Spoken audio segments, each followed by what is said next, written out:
احلى واطعم محشي هتاكلوه في حياتكم، بجد تحفة جدا. زبدة زبدة كده. تعالوا شوفوا طريقتي في عمل المحشي. اول حاجة هنا جبت الخضرة. انا دايما بجيب خضرة كتير بزيادة عشان بخزنها للمرة اللي بعدها او كم مرة كده بعدها، عشان يعني ايه اريح نفسي. بستغل ان انا بعمل كده كده خضرة فبعمل بزيادة. وبعمل كده على فكرة في كل حاجة، طماطم بعملها صلصة، اي حاجة بحب ان انا اعمل بزيادة طالما كده كده واقفة وطالما كده كده هعمل. قطعت هنا كده بقى الخضرة بعد ما نقعتها كويس في مية وخل بعد ما غسلتها كويس جدا. وهنا بقى جبت البتنجان متقور، يعني انا بشتريه وبخلي الست تقورهولي. نقعته هنا في مية وملح عشان ينزل المرارة بتاعته. ده بقى ورق العنب اللي انا كنت مفرزاه معاكم.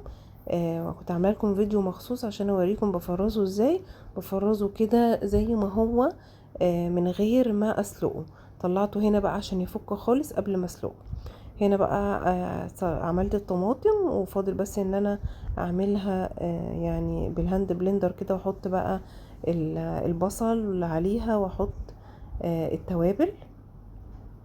وحطيت كمان مية بكمون كده علشان اسلق فيها ورق العنب. هنا بقى حطيت الملح والتوابل بتاعتي، وحطيت مرقة، طبعا مرقة اختياري وانا مش دايما بستخدمها عشان هي مش صحية زي ما دايما بقول لكم. وحطيت كمان حبة سكر، وحطيت الصلصة تاني علشان ايه تتسبك. وهنا بقى عملت كده بصلتين كبار وحطيتهم عليها، وسبتها بقى هي تاخد كده غلوتين تاني. هنا بقى بعد ما ورق العنب فك، اديته شطفة كده تحت الحنفية، وبعد كده حطيته بقى عشان يستلق. الصلصة خلاص اتصلصت معايا. البتنجان هنا حطيته علشان اصفيه. ورق العنب هنا طلعته. انا ورق العنب ما بخلوش يعني يقعد في المية كتير. طبعا انا فاتحة النار عليها، يعني المية دي مغلية وعليها النار. يعني ما بكملش 10 دقايق وبطلع الورق عنب. هنا بقى ابتديت ان انا اقص العمود ده بتاع ورق العنب. وطبعا انا قلت لكم ان انا بفرزه بيه علشان العنقود ده هو اللي بيديله مزازة. فهنا بقى ابتديت ان انا اقصه كده وارصه علشان ان انا ابتدي بقى احشي. قطعته كده الكمية كلها زي ما انتم شايفين على قد ما انا هعمل. هنا بقى ابتديت ان انا اعمل الخلطة بتاعتي. انا في العادي بدي الخلطة كده تقلبتين على النار. بس هنا انا ما كنتش فاضية صراحة، كنت مستعجلة. فصلصت بس سبكت يعني الطماطم. فحطيت بقى الرز هنا زي ما انتم شايفين كده، واحط الخضرة.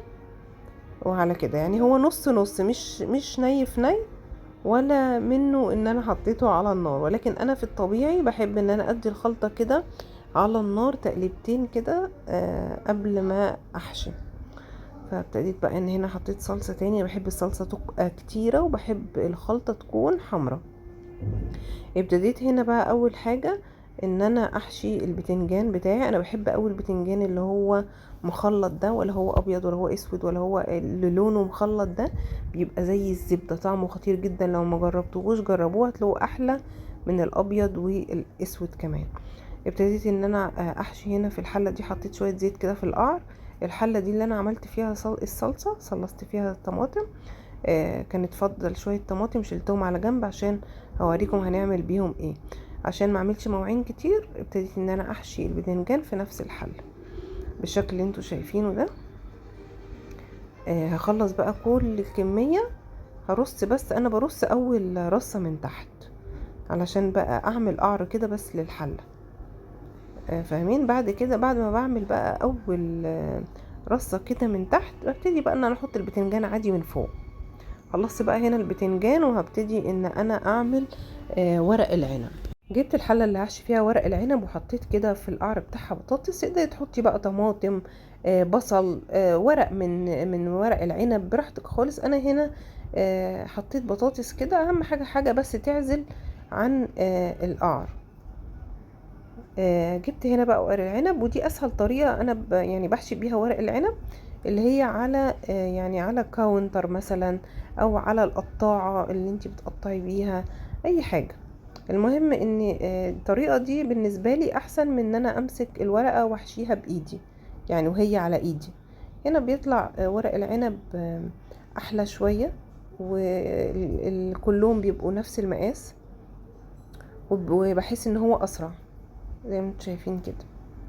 هعمل بقى الورق كله. بصراحة ورق العنب ده جميل جدا، انا جايباه ب80 جنيه ومخزنة منه كمان. الورقة مش كبيرة، الورقة صغننة اللي هو البناتي ده، وده احلى حاجة انا بحبها. والورقة نفسها مش تخينة، عشان كده انا ما بخليهاش تتسلق اكتر من 7 دقايق مثلا، ويمكن ما بيكملش كمان. حشيت كده ورق العنب كله، حطيته في الصينية. وبرده كان فاضل شوية رز، فرحت عملت كام فلفلاية كده كانوا عندي فوق البتنجان. هنا بقى خلاص كده هبتدي ان انا اعمل بقى الشوربة بتاعتي. هنا حطيت بقى عصرت ليمون، وكمان عملت شرايح ليمون كده عليه، بقى حلو جدا. انا لقيت الكمية قليلة، فما فيش داعي ان انا احط طبق فوقيه والكلام ده، ولا حتى حطيت يعني ورق من ورق العنب فوقيه. هنا بقى حطيت في الشوربة بعد ما غلت، حطيت فيها دبس رمان، وحطيت فيها بقية الصلصة اللي كانت متفضلة، وسقيت بيها بقى ورق العنب، وسقيت بيها البتنجان. وهستنى بقى لما يغلوا بالشكل ده، اروح مغطية عليهم على طول، وموطية بقى زي الشمعة كده، وسايباهم بقى يستووا براحتهم. هنا بقى عايزة اقول لكم ان ما استنوش لغاية ما انا اصور، غرفوا وكلوا واهو غرفوا قدامكم، هم اللي غارفين حطوه في الصينية تانية. وهنا بقى ورق العنب برضو كانوا خدوا منه. هنا بقى الباقي كنت انا بغرفه. بصوا نازل عامل ازاي، البطاطس بس اللي في الحله. عايزه اقول لكم طعمه تحفه بقى، ومزز وخطير. بقول لكم زبده زبده زبده. جربوه بقى وقولوا لي رايكم في التعليقات، وباي باي.